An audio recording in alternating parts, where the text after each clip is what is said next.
नमस्कार मेरे प्यारे दर्शकों, आपके अपने YouTube चैनल चौहान क्लासेज में एक बार फिर मैं आपका जोरदार स्वागत करता हूं।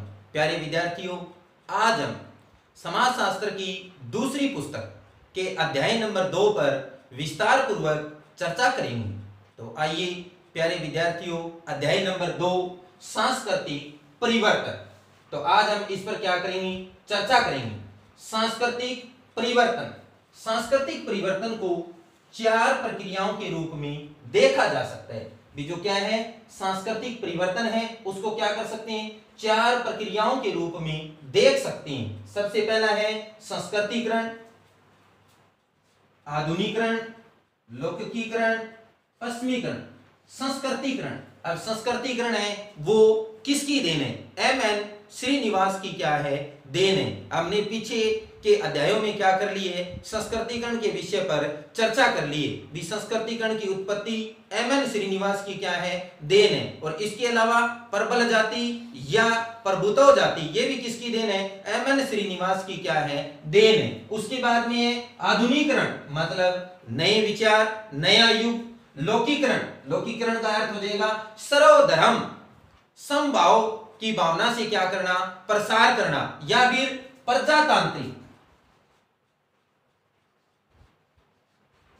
प्रजातांत्रिक मूल्यों पर क्या दिया गया है, बल दिया गया है, उसको क्या कहते हैं, लौकिकीकरण कहा जाता है। पश्चिमीकरण, पाश्चात्य सभ्यता, उसको क्या कहते हैं, पश्चिमीकरण कहा जाता है। तो इसमें क्या है, 4 प्रक्रियाएं हैं, संस्कृतिकरण, आधुनिकरण, लौकिकीकरण और पश्चिमीकरण। संस्कृतिकरण की प्रक्रिया उपनिवेशवाद से पहले भी थी। भी संस्कृतिकरण की क्या है, जो प्रक्रिया है वो किससे पहले थी, उपनिवेशवाद से पहले थी। लेकिन बाकी की 3 प्रक्रियाएं, अब बाकी की कौन कौन सी 3 प्रक्रियाएं हैं, आधुनिकरण है, लौकिकीकरण है और पश्चिमीकरण है। ये तीनों की तीनों प्रक्रियाएं हैं, ये क्या है, उपनिवेशवाद के बाद की प्रक्रिया क्या की जाती है, मानी जाती है। तो प्यारे विद्यार्थियों, उपनिवेशवाद से आप क्या है, चिर परिचित है। हमने अध्याय नंबर 1 में भी उपनिवेशवाद के विषय पर क्या कर लिए, चर्चा कर लिए। तो एक बार पुनः इसकी परिभाषा पर क्या करेंगे, नजर डालेंगे।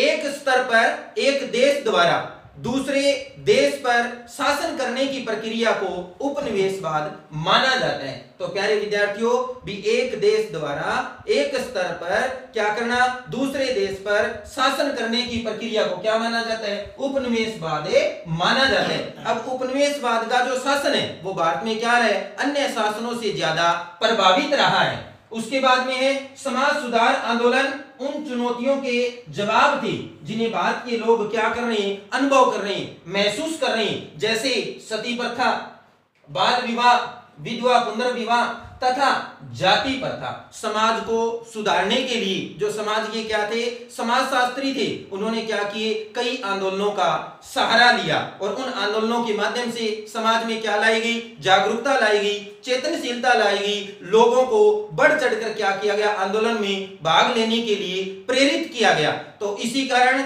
मतलब राजा राम मोहन राय ने क्या किया था, सती प्रथा के विरुद्ध क्या किया, अभियान चलाया गया। उसके बाद में है समाजशास्त्री सतीश सब्बरवाल ने औपनिवेशिक भारत में आधुनिक परिवर्तनों के लिए निम्न पहलुओं को बताया है। अब क्या है, प्रसिद्ध समाजशास्त्री क्या नाम है, सतीश सब्बरवाल ने क्या किया, औपनिवेशिक भारत में आधुनिक परिवर्तनों के लिए निम्न पहलुओं को क्या बताया, प्रमुख बताया। उसमें सबसे पहला क्या है, संचार माध्यम। अब संचार माध्यम के अंदर जैसे क्या है, प्रेस, जैसे इसके अंदर अखबार आ गया, पत्र पत्रिकाएं आएगी, माइक्रोफोन मतलब संदेश पहुंचाने वाला उपकरण, जहाज है, रेलवे है आदि, इनको किसमें माना जाता है, संचार माध्यमों में इनकी गिनती की जाती है। उसके बाद में वह संगठनों के स्वरूप, भी जो संगठन है उनके किस तरीके से उनकी स्थापना की गई। बंगाल में ब्रह्म समाज की स्थापना, पंजाब में आर्य समाज की क्या की गई है, स्थापना की गई। और मुस्लिम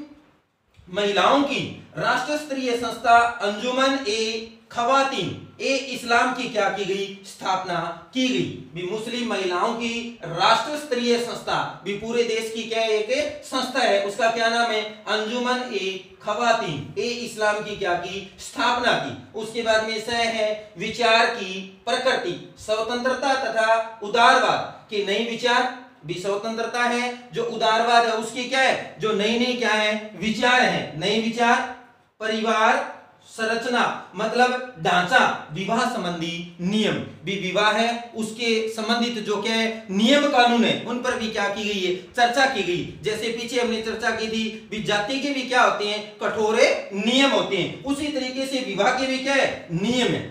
संस्कृति में सवचेतन के विचार, अब जो संस्कृति है उसमें क्या है चेतना लाने के क्या है विचार है। अब संस्कृति है उसके अंदर क्या क्या चीज शामिल होती है, जैसे भाषा है, रहन सहन है, खान पान है, पहनावा है, वेशभूषा है, ये सब क्या है संस्कृति के अंदर माना जाता है। उसके बाद में क्या है शिक्षा के मूल्य भी हमारे क्या है जो शिक्षा है। अब शिक्षा का क्या क्या मतलब महत्व है, अब शिक्षा के माध्यम से समाज को क्या कर रहे हैं, जो मतलब विद्वान व्यक्ति है और या फिर जो क्या है सज्जन व्यक्ति है वो समाज को जागरूक करने का क्या कर रहे हैं प्रयास कर रहे हैं। किस तरीके से समाज के अंदर आंदोलन चलाकर लोगों को जागरूक कर रहे हैं, नुक्कड़ नाटकों के माध्यम से,